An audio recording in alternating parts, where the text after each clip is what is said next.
তিনজনে মিলেই করছে। তিনজন মেয়ে, শ্বশুর, জামাই আর হইলে ভাসুর। কারণ ওরা নেশা করতো, আমি আগের তো জানতাম না যে ওরা নেশা করে। ছেলের যে বাবা উনি আরো মেয়ে লিখেছে দূরে বলে আগে জড়িত ছিল, কিন্তু দূরের তাই খালাস পাইছে। আমি আপনাদের কাছে বিচার চাচ্ছি এই কেসের তো যেন সে খালাস পায় না, এর শাস্তি যেন হয়, এইটুকু আপনাদের কাছে আমার দাবি থাইলে। তারপর আমার আরো দুটো মেয়ের ক্ষতিগ্রস্ত হয়েছে, এটুকু আপনাদের কাছে দাবি থাইলে আমার। অতটুকু বাচ্চা যে কিভাবে এরকম অত্যাচার করেছে হয়তো আপনারা দেখতেছেন, কিন্তু পুরোটা তো দেখেন নেই যে তার কত বিক্ষত যে কতগুলো বেলাডে আঘাত করেছে। দেহের মতো ভাষা আমার কোয়ার কায়দা নেই। ওরে নরপিচাস, ওরে কুলঙ্গার, তোরা ভালো হবি কবে? তোদের হাত থেকে 1 বছরের শিশু নিরাপদ থাকতে পারে না। তোদের ঘরেও তো সন্তান ও মা বোন আছে, অথবা ভবিষ্যতে তোদের সন্তান হবে। তোদের মা বোন অথবা তোদের সন্তানের সাথে যদি এরকম ধর্ষণের মতো জঘন্যতম কাজ করা হয়, তখন তোদের মনে কেমন লাগবে? এই কথাটা একবার চিন্তা করে তারপরে কেউ ধর্ষণ করিস তোরা।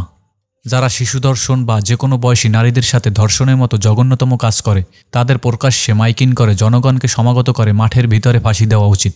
ধর্ষণের শিকার হওয়া মাগুরার শিশুটির শারীরিক অবস্থা ক্রিটিক্যাল বলে জানিয়েছেন ঢাকা মেডিকেল কলেজ হাসপাতালের পরিচালক ব্রিগেডিয়ার জেনারেল মোহাম্মদ আসাদুজ্জামান। শিশুটির চিকিৎসার জন্য 4 সদস্যের একটি মেডিকেল বোর্ড গঠন করা হয়েছে। বৃহস্পতিবার ঢাকায় আনার পর শুক্রবার রাত থেকে শিশুটিকে লাইফ সাপোর্ট দেওয়া হয়েছে।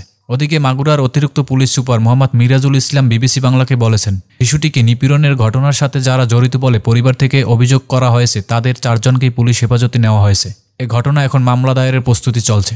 বৃহস্পতিবার বেলা 11টার কিছুক্ষণ পর শিশুটিকে অচেতন অবস্থায় মাগুরার হাসপাতালে নিয়ে আসেন এক নারী। পরে জানা যায় ওই নারী তার বোনের শাশুড়ি। এরপর খবর পেয়ে শিশুটির মাও হাসপাতালে আসেন। হাসপাতালের চিকিৎসকরা পরীক্ষা নিরীক্ষা করে শিশুটির গলায় দাগ ও শরীরের বেশ কিছু জায়গায় আঁচড়ের দাগ দেখতে পান। শিশুটির চিকিৎসকের উদ্ধৃতি দিয়ে পুলিশ জানিয়েছেন শিশুটির যৌনাঙ্গে রক্তক্ষরণ হয়েছে। অবস্থা ভালো নয় দেখে তখনই মাগুরা হাসপাতালের ডাক্তারদের পরামর্শে শিশুটিকে নেওয়া হয় ফরিদপুর মেডিকেল কলেজ হাসপাতালে।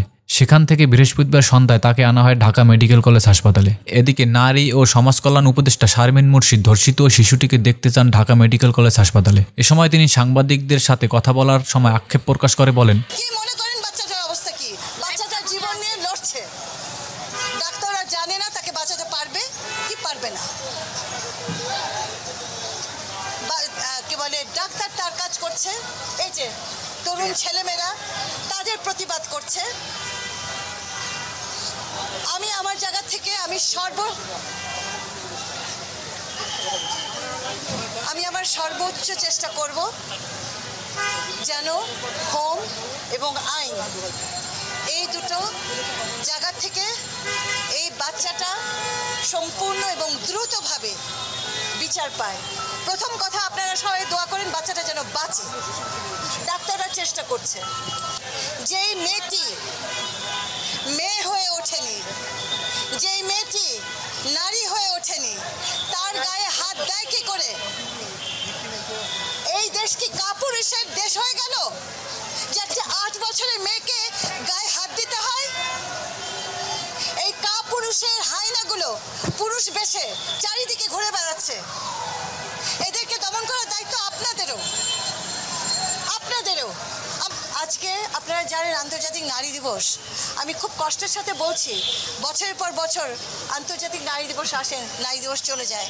আমরা এই দিবসে অনেক জল্পনা কল্পনা করি, ভাবাভাবি করি, কিন্তু আমার দেশের মেয়েদের অবস্থা পরিবর্তন হয় না।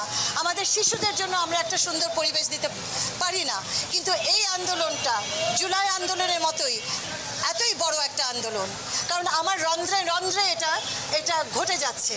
শ্বশুর করছে বউকে, ভাইয়ের বউ করছে শালীকে, বউয়ের হাজবেন্ড করছে শালীকে। এই সমস্ত জায়গা সমাজের সামনে আসতে দেরি হয় এবং এগুলো বিচারের আলো পায় না, এগুলো লুকিয়ে যায়। আমরা একটা সিদ্ধান্ত নিয়েছি, 3টা মন্ত্রণালয় এবং কমিউনিটি সহ আমরা ঢাকা থেকে শুরু করে 130টি ক্যাম্প করতে যাচ্ছি। যে ক্যাম্পের ভেতরে আমার হোম মিনিস্ট্রি থাকবে, সমাজ কল্যাণ মিনিস্ট্রি থাকবে, মক্কা থাকবে, অভিভাবক থাকবে এবং আমাদের জুলাই বাচ্চারা থাকবে। এবং আমরা এই ক্যাম্পটাকে ধরে আমরা সেই এলাকাটাকে একটা নজরদারিতে ভেতরে আনবো। সেখানে আপনাদের সাহায্য লাগবে।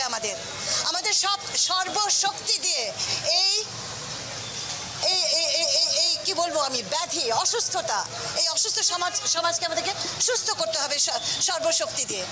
আপা, পূর্ণিমা নামে একটা মেয়ে ধর্ষিত হয়েছিল, 10 বছর আসামি সাজা কেটে সে কিন্তু কয়েকদিন আগে সেটা আমি জানতে পেরেছি। রাস্তায় ইফতিজিং করে সে জামিনে বেরিয়ে যায়। হ্যাঁ, আপনি একদম ঠিক বলেছেন। এবং সেখানে আমাদের সিস্টেম ওয়ার্ক করছে না।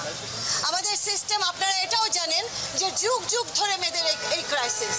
আমি তো আজকে থেকে এটা নিয়ে কাজ করছি না, আপনারা তো জানেন। এবং এই 35 বছরে আমি দেখেছি যে বারবার এই ঘটনাগুলো ঘটে।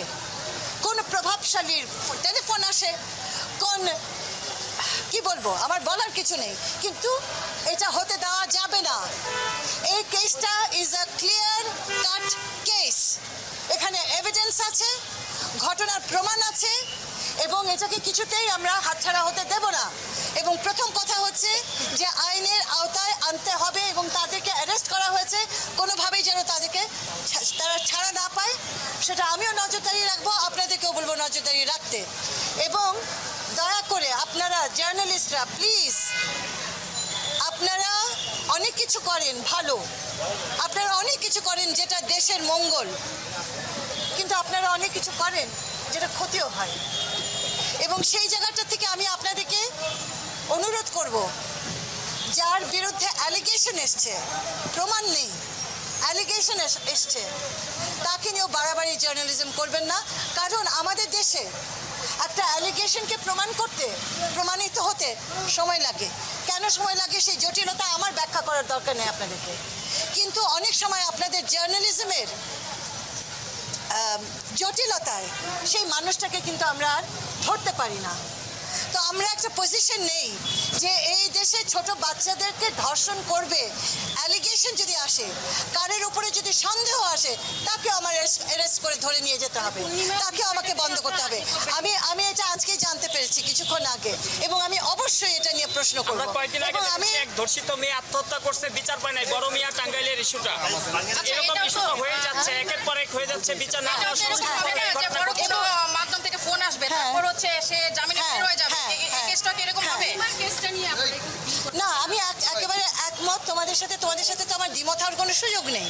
পূর্ণিমার কেসটা কেন এরকম হলো আমি এখনো জানি না কেনটা। আমি নিশ্চয়ই প্রশ্নটা করব আমার কি বলে স্বরাষ্ট্র মন্ত্রণালয় এবং আমার আইন মন্ত্রণালয়ের কাছে, এবং তারা নিশ্চয়ই দেখবে এটা কোন ফাঁক করে, এই যে ফাঁক ফোক্কর বলে একটা জিনিস আছে, এই ফাঁক ফোক্করটাকে আমাদের বন্ধ করতে হবে। এবং এটা কেন হলো, কি করে হলো, নিশ্চয়ই আমরা খবর নেব। ইতিমধ্যে এই কেসটাকে আমরা হাতছাড়া হতে দেব না।